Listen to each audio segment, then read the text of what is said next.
ನೋಡಿ ಫ್ರೆಂಡ್ಸ್, ಬೆಳಗ್ಗೆ 5:30 ಆಗಿದೆ. 5:30ಗೆ ಇಡ್ಲಿ, ಆರೆಂಜ್ ಚಟ್ನಿ ಇಷ್ಟು ಮಾಡಿದ್ದೀನಿ. ನೋಡಬೇಕು ಫ್ರೆಂಡ್ಸ್, ಬೆಳಗ್ಗೆ ಇವಾಗ 6:30 ಆಗಿದೆ. 6:30ಗೆ ಇವರು ಕ್ಲಾಸಸ್ ಇದೆ, ಹಾಗೆ ಬ್ಲಾಗಲ್ಲಿ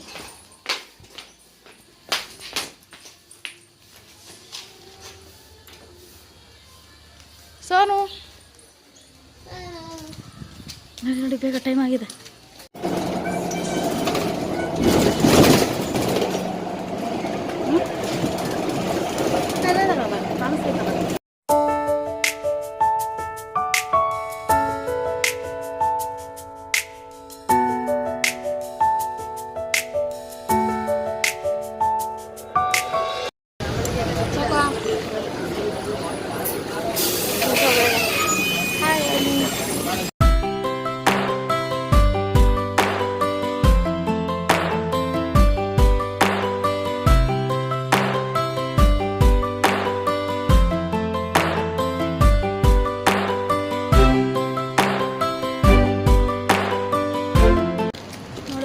ಬಿಡದಿ ತಾಯ್ಕೊಂಡು ಕ್ಲಾಸಿಗೆ ಹೋಗ್ತಾ ಇದ್ದೀವಿ.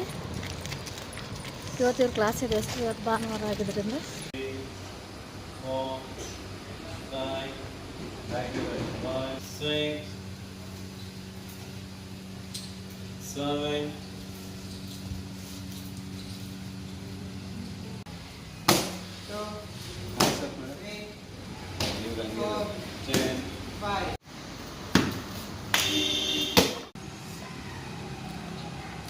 ನೋಡಿ ಫ್ರೆಂಡ್ಸ್, ಕ್ಲಾಸ್ ಎಲ್ಲ ಮುಗೀತು. ಸೊ ಹಾಗಾಗಿ ಇಲ್ಲೇ ಟಿಫನ್ ಮಾಡ್ತಾಯಿದ್ದೀವಿ. ತೊಗೊಂಬಂದಿದ್ದೀವಿ ಮನೆಯಿಂದ ಇಡ್ಲಿ.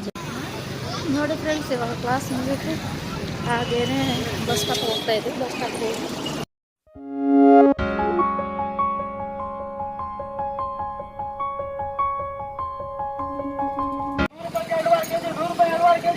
ಫ್ರೆಂಡ್ಸ್, ಕ್ಲಾಸ್ ಮುಗೀತು. ಇವಾಗ ಬಸ್ಸಲ್ಲಿ ಮನೆಗೆ ಹೋಗ್ತಾಯಿದ್ದೀವಿ.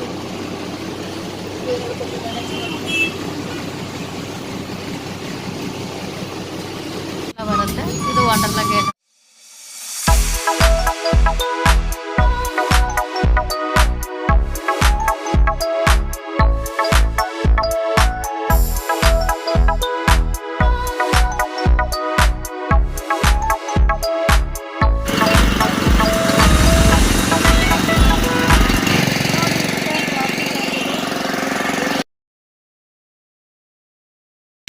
ನೋಡಿ ಫ್ರೆಂಡ್ಸ್, ಬಸ್ಸಿಂದ ಇಳ್ಕೊಂಡ್ಬಿಟ್ಟು ಅದಕ್ಕೆ ಪಾರ್ಕ್ ರೋಡಲ್ಲೇ ನಡ್ಕೊಂಡು ಹೋಗ್ತಾ ಇದ್ದೀವಿ.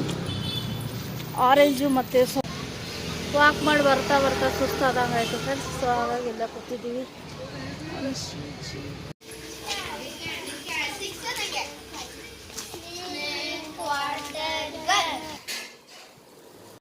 Good evening friends. ನೋಡಿ, ಮಧ್ಯಾಹ್ನ ಬಂದಿದ್ವಲ್ಲ ಟೈಕೊಂಡೋ ಕ್ಲಾಸಿಂದ ಬೆಳಗ್ಗೆ ಹೋಗಿ, ಆಮೇಲೆ ಬಂದುಬಿಟ್ಟು ಮಲಗಿದ್ವಿ. ಇವಾಗ ಎದ್ದಿದ್ದೀವಿ. ಟೈಮು 5:30 ಆಗಿದೆ. ಇಷ್ಟೊಂದು ಪಾತ್ರೆ ಇದೆ, ಇಷ್ಟೊಂದು ಪಾತ್ರೆ ತೊಳಿಬೇಕು. ಆಮೇಲೆ ಈ ಥರದ ಕಾಳನ್ನ ಇಲ್ಲಿ ಸ್ಟೀಮ್ ಮಾಡೋಕೆ ಇಟ್ಟಿದ್ದೀನಿ. ಹಾಗೆ ನೋಡಿ ಫ್ರೆಂಡ್ಸ್, ಇವಾಗ ಜ್ಯೂಸ್ ಮಾಡಿಕೊಟ್ಟಿದ್ದೀನಿ. ಸೊ ಇದು ನನಗೆ ಜ್ಯೂಸ್ ಕುಡಿತಾ ಇದ್ದೀವಿ. ನೋಡಿ ಫ್ರೆಂಡ್ಸ್, ಇದು ಹಸಿ ಕಾಳು. ಈ ಹಸಿ ಕಾಳನ್ನ ವಂಶಿ ಇಷ್ಟಪಡಲ್ಲ ತಿನ್ನೋದಿಲ್ಲ ಅವಳು. ಆಮೇಲೆ ಹಾಗಾಗಿ ನಾನು ಇದನ್ನು ಇದೇ ಥರ ಸ್ಟೀಮ್ ಮಾಡಿದ್ದೀನಿ. ನೋಡಿ, ಇಡ್ಲಿ ಪಾತ್ರೆಗೆ ಹಾಕ್ಬಿಟ್ಟು ಸ್ಟೀಮ್ ಮಾಡಿದ್ದೀನಿ. ಸೊ ಅದು ಈ ಥರ ಆಗಿದೆ, ತುಂಬ ಚೆನ್ನಾಗಿದೆ. ಇವಾಗ ಇವಳಿಗೆ ಇಷ್ಟ ಆಗಿದೆ ಅದನ್ನು ತಿನ್ನೋಕ್ಕೆ. ಸೊ ಹಾಗಾಗಿ ಇದಕ್ಕೆ ಸ್ವಲ್ಪ ಸಾಲ್ಟ್ ಹಾಕ್ಬಿಟ್ಟು ಕೊಡ್ತೀನಿ ತಿನ್ನೋಕ್ಕೆ. ಆಮೇಲೆ ಅವ್ರ ಕೋಚ್ ಹೇಳಿದ್ದು ಇವತ್ತು ತುಂಬಾ ವೀಕ್ ಆಗಿದ್ದಾಳೆ ವಂಶಿ, ಈ ಥರದ ಕಾಳೆಲ್ಲ ಕೊಡಿ ಅಂತ. ಸೊ ಹಾಗಾಗಿ ಕಾಳನ್ನ ಕೊಡೋಣ ಅಂದ್ಕೊಂಡಿದ್ದೀನಿ. ಆಮೇಲೆ ನೋಡಿ, ಇವತ್ತು ಫೈಟ್ ಆಡಬೇಕಾದ್ರೆ ಕಾಲಿಗೆ ತುಂಬಾ ಏಟ್ ಮಾಡ್ಕೊಂಡಿದ್ದಾಳೆ, ಕಾಲೆಲ್ಲ ಊದ್ಕೊಂಡಿದೆ. ಅಪ್ಪು ಹೇಗಿದೆ, ಇವಾಗ ಇಷ್ಟ ಆಯಿತಾ? ನೋಡಿ ಫ್ರೆಂಡ್ಸ್, ಇವಾಗ ತಿಂತಾ ಇದ್ದಾಳೆ, ಇವಾಗ ಇಷ್ಟ ಆಗಿದೆ. ಫ್ರೆಶ್ ಪಾತ್ರೆ ತೊಳೆದೆ, ಅದು ಸ್ವಲ್ಪ ನೆನೆಲಿ ಅಂತ ಇಟ್ಟಿರೋದು. ಸೊ ಇವಾಗ ಇದನ್ನು ಹಿಟ್ಟು ಮಿಕ್ಸ್ ಮಾಡಿದ್ದೀನಿ. ಆಮೇಲೆ ನೆಕ್ಸ್ಟು ಬೆಳಗ್ಗೆ ತಂದಿದ್ನಲ್ಲ ಸೊಪ್ಪು,